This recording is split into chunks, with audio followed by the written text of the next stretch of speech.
Hello friends, good morning. हम क्या पढ़ रहे हैं? पंचवर्षीय योजना के बारे में 5 ईयर्स प्लान हम पढ़ रहे हैं। तो हमने पिछले क्लास में कुछ 5 ईयर्स प्लान पढ़ ली है और आज हम जो जितनी बची हुई 5 ईयर प्लान्स वो कवर करेंगे। तो फ्रेंड्स देखते हैं 5 ईयर प्लान्स। तो आज जो जितने नेक्स्ट 5 ईयर प्लान्स है उसको स्टार्ट करने से पहले मैं एक बार और बता देती हूँ कि ये 5 ईयर प्लान्स क्या होता है। तो इसमें क्या होता है कि पहले कुछ लोगों की 5 ईयर प्लान्स में पहले कुछ लोगों की बैठक होती है, कमिटी बनती है। उसमें वो लोग क्या करते हैं, डिसाइड करते हैं कि कैसे हमारे देश को डेवलप किया जाए और डेवलपमेंट के लिए ये लोग 5 साल का टारगेट बनाते हैं। टारगेट जो होता है 5 साल का होता है और ये जो 5 ईयर प्लान्स होता है प्रत्येक 5 साल में आता है। तो लेकिन बीच बीच में कहीं कहीं ब्रेक भी हो जाता है, क्योंकि मैंने जब पिछले क्लास में पढ़ाया था फर्स्ट, सेकेंड और थर्ड 5 ईयर प्लान जो था, उसके बाद जो इंडिया पाकिस्तान का युद्ध हो गया था, इंडिया चाइना का युद्ध हो गया था, फिर क्या हुआ था, ये डॉट ऑफ द ईयर था, तो इसकी वजह से आर्थिक तंगी बहुत आ गई थी। तो फिर 3 साल का गैप उन्होंने ले लिया कि अब कुछ सोचने के लिए कि हमें कुछ क्या करना चाहिए आर्थिक स्थिति को सुधारने के लिए। तो फिर उन्होंने फिर क्या किया कि उसके बाद फिर 4th और 5th 5 ईयर प्लान चली। उसके बाद फिर से 2 साल का फिर गैप हो गया। मतलब कि उसमें क्या हुआ कि जो जनता पार्टी थी वो आई, उसने बोला कि जो 5 ईयर प्लान जो चल रहा है उसको ना करके हम 2-2 साल में करें, जो पिछला काम हुआ है उसको रिवाइज करें। तो हिसाब से उन्होंने ऐसा सोचा। लेकिन 1980 में जो था फिर से कांग्रेस की सरकार आ गई और उन्होंने फिर से छठी 5 ईयर प्लान स्टार्ट कर दिया। 6th 5 ईयर प्लान 5th तक हो गया था, फिर से उन्होंने स्टार्ट कर दिया 6th 5 ईयर प्लान। तो आइए देखते हैं 6th 5 ईयर प्लान में क्या कब स्टार्ट हुआ और क्या था उसका उद्देश्य। तो 6th 5 ईयर प्लान 1980 से 1985 तक था, 1982 1985 तक था। इसमें क्या उद्देश्य था? Objective of the scheme was poverty elimination, increase employment. इसमें गरीबी को दूर करना था और बेरोजगारी को बढ़ाना था। गरीबी को दूर करना था और एम्प्लॉयमेंट को इंक्रीज करना था, बेरोजगारी को कम करना था। और इसमें और क्या था कि several program related to rural unemployment eradication and poverty alleviation were started, such as integrated rural development program, training of youth for self employment। तो इसमें क्या था कि जो ग्रामीण बेरोजगारी उन्मूलन तथा गरीबी निवास से संबंधित अनेक कार्यक्रम, जैसे कि रूरल अनएम्प्लॉयमेंट इरेडिकेशन के लिए जो भी कार्यक्रम स्टार्ट हुए थे वो क्या क्या थे? Training of the rural development programme, training of the youth for self employment, ये जो था वो 6th 5 ईयर प्लान में स्टार्ट हुई थी, गरीबी को दूर करने के लिए और बेरोजगारी को कम करने के लिए, फिर एम्प्लॉयमेंट को मतलब बढ़ाने के लिए। और 7th 5 ईयर प्लान जो थी वो कब आई थी? 1980 से 1990 तक, 1985 टू 1990 तक 7th 5 ईयर प्लान आई। जिसमें क्या ऑब्जेक्टिव था इसका? The objective of the plan was to increase productivity and generate employment, create a strong foundation for equity and justice based social system and technology. इसमें क्या था कि इसका क्या उद्देश्य था? इसमें प्रोडक्टिविटी मतलब उत्पादकता को बढ़ाना था और रोजगार जो है था, एम्प्लॉयमेंट था, उसको जितना से ज्यादा हो सके उसको बढ़ाना था और जितनी भी समानता लाना था। और इसमें क्या था कि मतलब ज्यादा से ज्यादा कैसे हम रोजगार को बढ़ा सके, कैसे आत्मनिर्भर बन सके, ये इसका उद्देश्य था। और इसमें जो था वो फूड वर्क एंड प्रोडक्शन का जो स्लोगन था वो 7th 5 ईयर प्लान में ही दिया गया था। फिर आता है अब 7th के बाद अब 8th 5 ईयर प्लान में क्या होता है ये देखते हैं। 8th 5 ईयर प्लान, लेकिन 8th 5 ईयर प्लान के पहले क्या था? 3rd प्लानिंग गैप आया, फिर एक गैप आया। मतलब कि 3 साल का 3 इयर्स प्लान, उसके बाद 3 साल का गैप था, फिर 2 इयर्स प्लान, फिर 2 इयर्स का गैप था, फिर उसके बाद फिर 2 इयर्स प्लान, फिर 2 इयर्स का गैप आ गया। तो फिर थर्ड जो प्लानिंग गैप था वो 1990 से 1992 तक एक गैप था, क्योंकि बहुत ही क्राइसिस हो गई थी, तंगी आ गई थी, जिसकी वजह से उन्होंने गैप ले लिया 1990 से 1992 तक, तो 1992 तक। तो इससे आप याद कर सकते हो कि इसे हमेशा याद रहेगा। ये जो 3 साल का प्लानिंग चला सही से, फिर 3 साल का गैप हो गया, फिर 2 साल का चला, फिर 2 साल का गैप, फिर 2 साल का प्लानिंग चला, फिर 2 साल का गैप था। इसे याद रहेगा।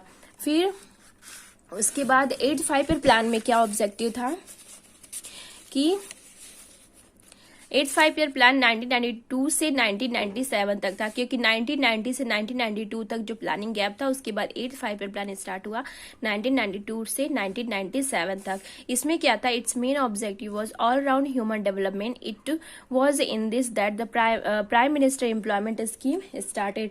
इसमें पूरी तरह से, हर तरह से आत्मनिर्भर बनना था, पूरी तरह से डेवलपमेंट लाना था इंडिया में, इंडिया को एकदम डेवलप करना था।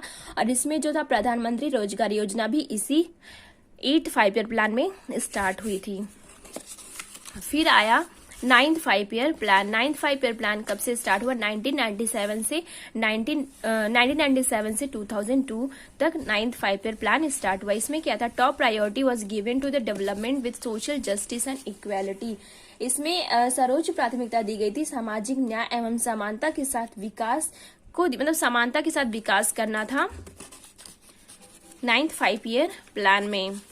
फिर देखते हैं 10th 5 ईयर। मोस्टली हमें ये 5 ईयर प्लान में ज्यादातर यही पूछता है चेयरमैन के बारे में, कि प्राइम मिनिस्टर चेयरमैन होते हैं, और ज्यादातर सन के बारे में पूछता है कि ये जो फर्स्ट सेकेंड थर्ड जितनी भी 5 ईयर प्लान थी, उसका जो कितने से कितने तक थी, कौन से सन से कितने सन तक थी, तो यही मेनली पूछता है। तो ये आपको मोस्टली ज्यादातर मतलब याद रखना है हमेशा कि ये सन याद रखना है और चेयरमैन को याद रखना है। चेयरमैन कौन होते हैं, तो प्राइम मिनिस्टर चेयरमैन होते हैं, और सन आपको याद करना है। तो जैसे मैंने बताया कि 3 साल के प्लानिंग के बाद 3 साल का गैप था, 2 साल के प्लानिंग के बाद 2 साल का गैप था, फिर 2 साल की प्लानिंग के बाद फिर 2 साल का गैप था। तो इससे हमें याद रहेगा, और उसके बाद जितनी थी वो कंटिन्यूअस थी, तो इसे हमेशा याद रहेगा।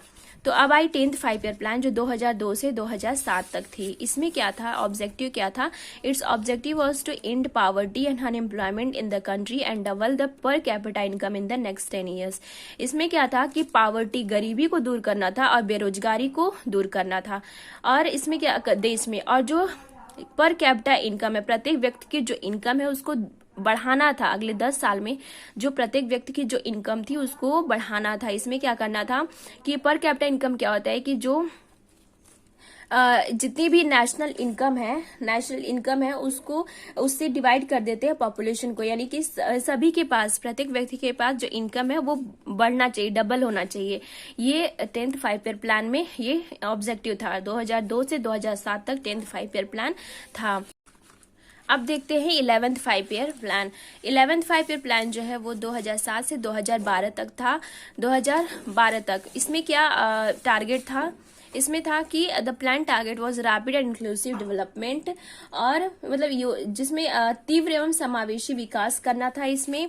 और this has been the most successful plan ever. The average growth rate in this scheme was 8% and this growth rate is the highest ever. मतलब कि ये बहुत ही अब तक का सबसे सक्सेसफुल प्लान था।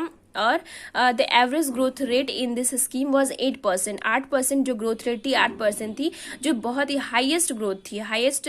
इसमें बहुत ही सक्सेसफुल ये प्लानिंग रहा 11th 5 ईयर प्लान। फिर आया 12th 5 ईयर प्लान। तो जो 12th 5 ईयर प्लान था वो लास्ट 5 ईयर प्लान था, क्योंकि 2014 में जो थे वो नई सरकार बनी, मोदी जी की सरकार आ गई। उसमें क्या था, उन्होंने कहा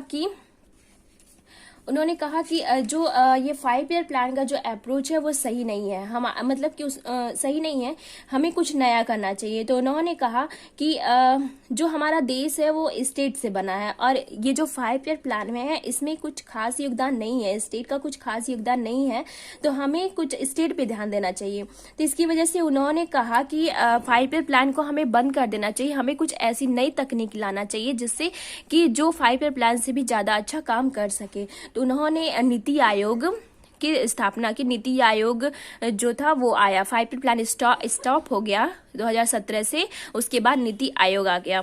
तो देखते हैं 12th 5 ईयर प्लान में क्या था।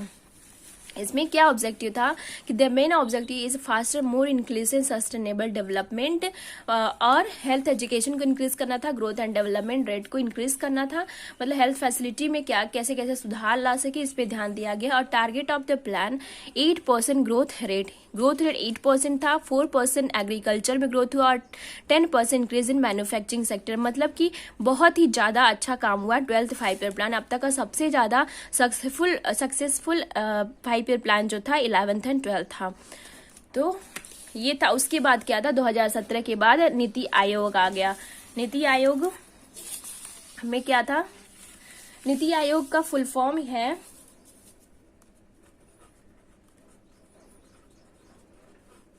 नेशनल इंस्टीट्यूशन फॉर ट्रांसफॉर्मिंग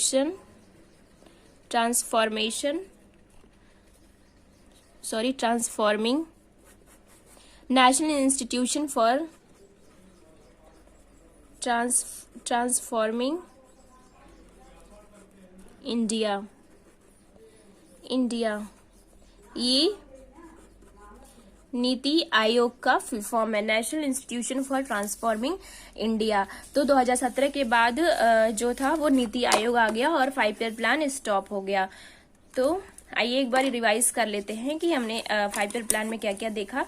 हमने फर्स्ट, सेकेंड और third, fourth and fifth 5 year plan जो था वो पिछले क्लास में पढ़ लिया था, जिसको आप ऐसे याद कर सकते हो। 3 इयर्स का प्लानिंग था, उसके बाद 3 साल का गैप था, फिर 2 साल का प्लानिंग हुआ, फिर 2 साल का गैप, फिर 2 साल का प्लानिंग, फिर 2 साल का गैप। इससे आप पूरा 5 ईयर प्लान याद कर सकते हो, याद भी रहेगा।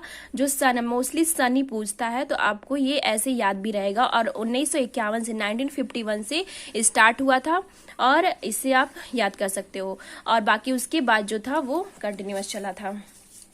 तो आइए देख लेते हैं हमने क्या क्या पढ़ा, रिवाइज कर लेते हैं।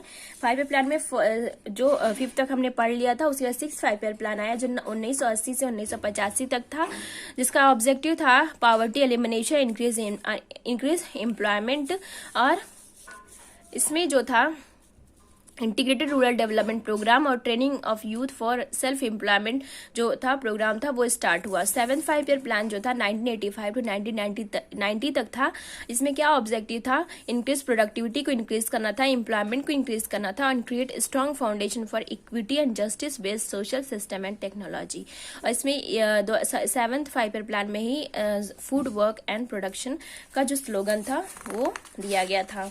फिर हमने पढ़ा 8th 5 ईयर प्लान। इसमें ये जो था 7th के बाद जो थर्ड प्लानिंग गैप आया, जिसमें क्या था 1990 मतलब 2 साल का था, 1990 से 1992 तक। इसमें फिर आया 8th 5 ईयर प्लान जो 1992 से 1997 तक था। इसमें मेन ऑब्जेक्टिव था कि ऑल राउंड ह्यूमन डेवलपमेंट करना था और इसी में प्राइम मिनिस्टर एम्प्लॉयमेंट स्कीम भी स्टार्ट हुआ था 8th 5 ईयर प्लान में।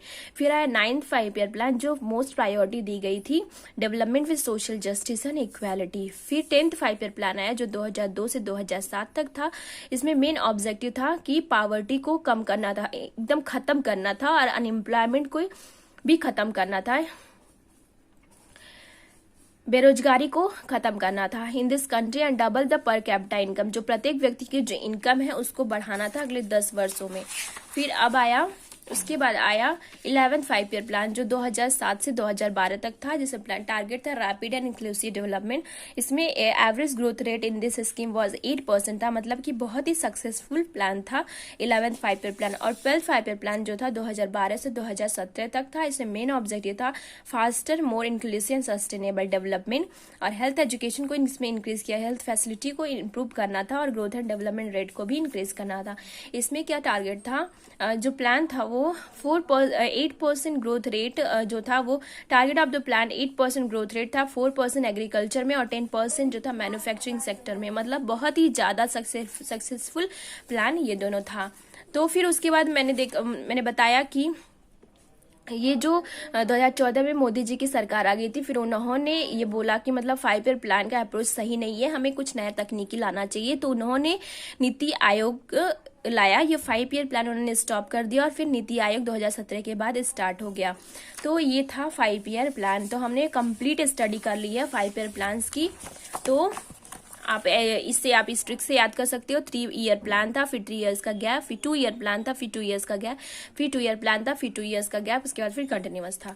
तो इससे आप याद कर लेना। और अब 5 ईयर प्लान स्टॉप हो गया है, अब नीति आयोग आ गया है। तो फ्रेंड्स, हमने 5 ईयर प्लान पढ़ा और आपको, आई होप आपको समझ में आया होगा। तो फिर अब नेक्स्ट टॉपिक जो हम नेक्स्ट क्लास में पढ़ेंगे, तब तक के लिए प्लीज लाइक एंड सब्सक्राइब करें और बेल आइकन को जरूर दबाएं। Thank you friends.